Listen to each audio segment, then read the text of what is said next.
তীব্র তাপপ্রবাহের কারণে আগামীকাল ঢাকা, চুয়াডাঙ্গা, যশোর, খুলনা ও রাজশাহী জেলার সব মাধ্যমিক স্কুল, কলেজ ও মাদ্রাসা বন্ধ থাকবে। স্বাস্থ্য মন্ত্রণালয় ও আবহাওয়া অধিদপ্তরের সাথে পরামর্শে এই সিদ্ধান্ত নিয়েছে বলে জানিয়েছেন শিক্ষা মন্ত্রণালয়ের জনসংযোগ কর্মকর্তা MA খায়ের। আরও জানিয়েছে, যেসব শিক্ষা প্রতিষ্ঠানে শীতাতপ নিয়ন্ত্রণ ব্যবস্থা আছে তারা চাইলে খোলা রাখতে পারে, আর পরবর্তী সিদ্ধান্ত নেওয়া হবে আগামীকাল। যদিও তাপমাত্রা 42 ডিগ্রিতে উঠলে শিক্ষা প্রতিষ্ঠান বন্ধ হবে বলে বিকেলে জানিয়েছিল শিক্ষামন্ত্রী মহিবুল হাসান চৌধুরী নওফেল। প্রতিবেশী দেশে এর চেয়ে বেশি তাপমাত্রায় স্কুল চললেও এখানে কেন কথা হচ্ছে তা নিয়েও বিস্ময় প্রকাশ করেন মন্ত্রী।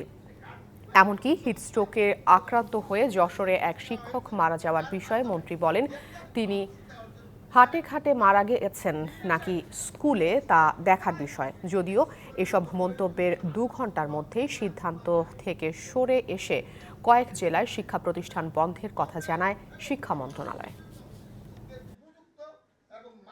একটা জেলাতে আমরা শুনতে পেয়েছি একজন শিক্ষক তিনি মৃত্যুবরণ করেছেন। এটা কি হিটস্ট্রোকে মৃত্যুবরণ করেছেন?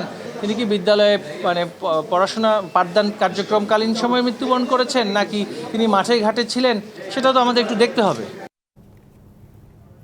এ বিষয়ে আরও জানাতে আমাদের সাথে যুক্ত হচ্ছেন মাধ্যমিক ও উচ্চ শিক্ষা অধিদপ্তরের মাধ্যমিক বিভাগের পরিচালক অধ্যাপক সৈয়দ জাফর আলী। আমরা সরাসরি কথা বলবো তার সাথে।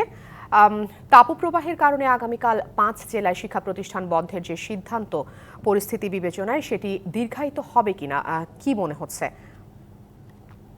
এবং সেই সাথে বলা হয়েছে যে মাধ্যমিক স্কুল এবং কলেজ বন্ধ থাকবে, তাহলে আসলে প্রাথমিক বিদ্যালয় কি খোলা থাকবে কিনা, এই সিদ্ধান্তটা আসলে কোন পর্যায়ে যেয়ে দাঁড়াবে?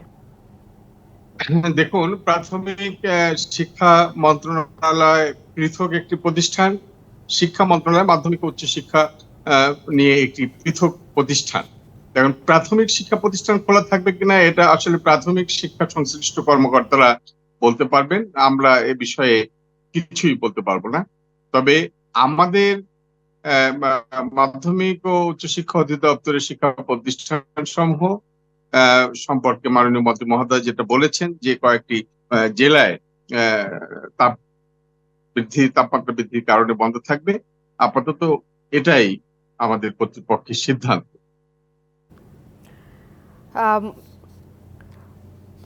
আরেকটা বিষয় একটু জানতে চাচ্ছিলাম যে আসলে যেহেতু ভারতের তাপমাত্রার সাথে বাংলাদেশের যে তাপমাত্রার পরিস্থিতি, সেটার সাথে শিক্ষামন্ত্রীর যেই মন্তব্য, তিনি একটি মন্তব্য করেছেন যে আসলে এই বিষয়গুলোতে কেন গুঞ্জন তৈরি করা হচ্ছে। যেহেতু বাচ্চারা কিন্তু স্কুলে গেলে তারা খেলাধুলা বা টিফিন টাইমে একটু দৌড়াদৌড়ি করার বিষয়টাই তাদের বেশি মাথায় থাকে, কতটা আসলে তাপপ্রবাহ চলছে বা হিট অ্যালার্ট চলছে কিনা। বাচ্চাদের ভেতরে কিন্তু এই বিষয়গুলো সচেতনতা কম।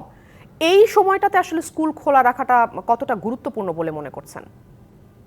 দেখুন, আমাদের একটা সিলেবাস আছে, এটা শেষ করতে হবে। আমাদের শিক্ষার্থীদের শিক্ষণ ঘাটতি থেকে যায়। প্রাথমিকের শিক্ষার্থীর শিক্ষণ ঘাটতি নিয়ে মাধ্যমিকে আসে, মাধ্যমিকের শিক্ষার্থীর শিক্ষণ ঘাটতি নিয়ে যায়।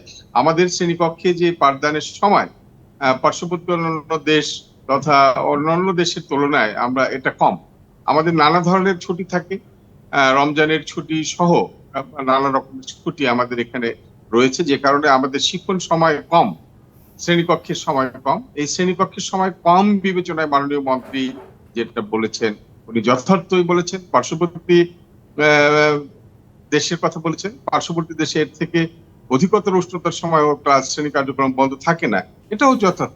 আসলে আমরা একটু এই যে তাপমাত্রা আমাদের কাছে একটু অস্বাভাবিক নতুন মনে হচ্ছে, এই কারণেই হয়তো সার্বিকভাবে আমাদের অভিভাবক, শিক্ষার্থী এবং আপনারা যারা উদ্বিগ্ন আছেন, ব্যাপারটা আমাদের কাছে নতুন মনে হচ্ছে বলে এমন। কিন্তু আমাদের এই নতুন পরিস্থিতির সাথে খাপ খাইয়ে নিতে হবে, আমাদের শিক্ষাক্রম শেষ করতে হবে, আমাদের শিশুদের, আমাদের ভবিষ্যৎ প্রজন্মের ভবিষ্যৎ নিশ্চিত করতে হবে এবং এ কারণে যথাসময়ে সিলেবাস সম্পন্ন করতে হবে। জি, আপনাকে অসংখ্য ধন্যবাদ জানাচ্ছি অধ্যাপক সৈয়দ জাফর আলী আপনাকে।